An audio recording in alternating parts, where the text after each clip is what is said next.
I think, though, that a story that I'd like to share would probably be one of my first experiences being overseas and really deeply connecting with people that I think I didn't feel originally I had a lot in common with.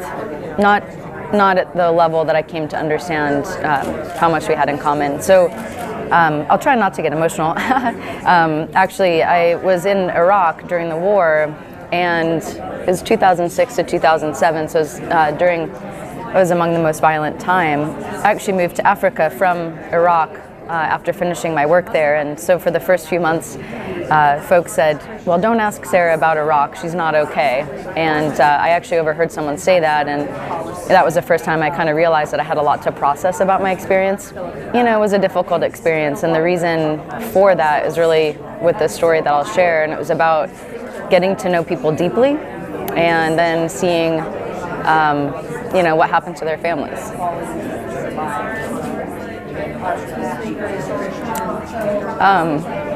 I've actually not really ever talked about it before, but I think I'd like to share that. Thanks. I have a cold too, so I can blame it on that. So I think that I'd just start by sharing that I went over to Iraq working as a contractor with Department of Defense. I was living in Baghdad in the Green Zone, was working on a USAID funded project. There were very well accomplished professionals there in the field of social welfare, and my job was to work with them in redesigning and implementing the new social welfare system for the country of Iraq, so social safety net. In coming to that first meeting, being from the United States and given our occupying presence in the country at the time, that was an important consideration. Being a young person was another consideration. Being a woman was another consideration. Culturally, ancestrally, I'm half Christian and half Jewish. And so I think that for a lot of reasons, I approached the situation with some concern for how people would receive me there and how much I would have an opportunity to get to interact on a deep level with my colleagues at the ministry. And ultimately, I always say that I met some of my very favorite people in the entire world. I met them in Iraq, and they were Iraqi. I also met some of the very worst people in the world, and they were not Iraqi. And having that opportunity to go into Iraq, whether I felt the war was justified or not, it was a matter of people were suffering and they needed assistance. And the story I would share was I'm eating dinner one night at the camp, and this gentleman, sort of like he's in a triangle, he's at the tip of, you know, sort of flanked by his friends, these other Iraqi men. And he came up to me with the men standing behind him, and he said, and I was eating at the table by myself, and he said, we just want you to know that we like you. We think you're good. And he said, we didn't really understand. You're here alone, you're not married, you don't have children. We really found it very confusing, but we just want you to know that we see how you're working and we see what you're doing, and so we just want you to know that we accept you, and we just wanted to tell you that. And so it, you know, kind of took me by surprise because I hadn't sort of realized that maybe there wasn't that acceptance, but I really appreciated that they went out of their way to let me know that. They did also say, though, but we still don't believe women are as capable as being leaders, but we want you to know that we'll work for you, because I was promoted, and so I did have there's probably about 15 or 16 Iraqi staff that I was working with, and a variety of different third country nationals from different countries. So I think, again, being young and being a woman, it was a bit of a cultural shift to be a leader. So they did tell me that they didn't think necessarily that women were as capable, but that they were willing to work with me and serve under me and support me. And that, again, was extremely humbling. Where things went with the violence ultimately, though, was where I had thought, even at that stage when they came to me at that dinner, I had thought things like belief in gender equality, belief in just the basic equality of all human beings. I had pretty much thought for me that that was the floor, that from a values or moral standpoint, that there was nothing deeper than that. And so at that moment in that conversation with them, I thought, we still don't relate because we're not at that same place, right? You do still hold the belief that women aren't as capable as, you know, men as leaders. And again, that isn't necessarily saying they don't think men and women are equal and as equally valuable as humans, but just from a pure, you know, even ability to be leaders, still to me that was kind of at my floor of where our moral values are. But how I was changed through the 14 or 15 months or so that I was living there was seeing families absolutely being torn apart, seeing families that worked, you know, maybe 30 years or longer to build their home, because at the time it was a poor enough country that people did still put a lot of their wealth into, you know, the bricks and mortar of their home.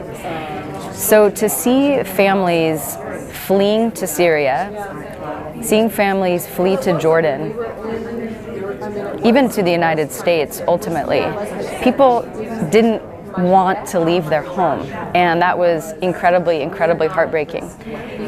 There were so many days that people wouldn't show up at the office prior to when they would move into the camp with us, and you just truly didn't know why they weren't there. Were they killed? It was a period of time when families would be stopped by fake police checkpoints and asked their names, and one of the family members might be shot at gunpoint because they were not the right religion, but they were with their other religion. When I got there, people lived together. They were married. They lived in the same neighborhoods, and they were peaceful. My colleagues and I, the expats, we would ask the Iraqis in the early days when I got there, you know, oh, we hear, because on CNN or BBC, you hear all these things about, oh, the Sunnis, the Shias, they don't like each other. That's not what I observed. They were living together, they were married, they cared about each other, and they, I mean, truly, so we'd pull them aside and we'd say, no, really, what do you think about the Sunnis? No, really, like really, really. What do you really think about the Shias? We'd ask them. And they really, really liked each other. They really, really, the average Iraqi really, really didn't have any issue. And so that gave me a lot of awareness about international media and some of the dangers. Now, it's not to say that there weren't, I think, really bad people that were trying to take advantage of what was going on, that were going into different communities, you know, when there was all this turmoil and saying, hey, here's cash. You know, these were families that, again, had almost nothing, or they're, you know, devastated communities, saying, align with us. But to me, you know, those are guerrilla groups. Those don't represent their religion. And so I think that people took advantage of a really terrible situation. They use religion as an excuse. Now, I know that there are a lot of religious scholars, and I do try to meet with them when I can, and some of them do believe in the divides. They really do believe that there's conflict, and I know that that does exist, but it didn't exist at the scale. That's not what tore the country apart. It wasn't that, in my opinion, in my personal experience. Again, I'm not a scholar myself in this area, but it's not what I experienced. Some pretty compromising situations. Where I'd say that I ultimately was changed and transformed as far as really coming to understand this gentleman I mentioned that came to the table, where I thought sort of the moral floor was there about gender equality and respect for men and women, was at a point that everyone that I interacted with that was Iraqi had lost hope. I mean, there was literally a sense of hopelessness, and I had never, ever, ever experienced anything like that in my life. It's something I would need to think a lot about how to even describe how that feels, because there always seems to be a sense of hope in some capacity. And in this situation, for several months, there was no light at the end of the tunnel. Everyone and how we interacted had changed. Everything was gray. There was just nothing. And to see what that did to people, it was the most damaging thing I think that can happen to humans. You know, to not see that there is a way for life to exist in a way that we can interact in a loving way, where there is truly no hope. That was really an indescribable experience. And it was at that moment that I realized, in looking at my Iraqi friends in the camp, that actually I think that would be, let's go back to the values. I think that would be, but I think it's, Yes, it is. So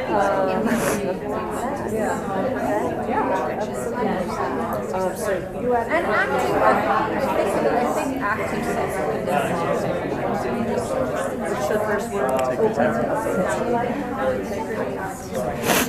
I think it's to say that there is something more than that. And it was to see the need for us as humans to interact on a level of love, and to see that ultimately we were actually united, my Iraqi colleagues and me, we were united at an even deeper level of love in wanting the violence to stop. what did this what did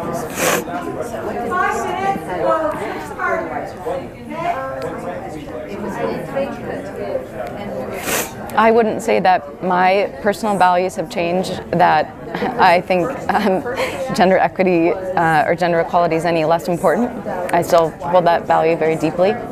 But I also realize that there are human values that actually transcend even differences of opinion, differences in even if I think I'm right in that men and women are equal, that I can now relate to people on a more fundamental level as a human being.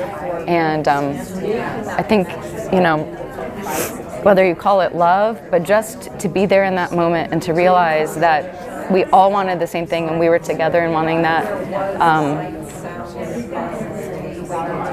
Yeah, I think that's my story.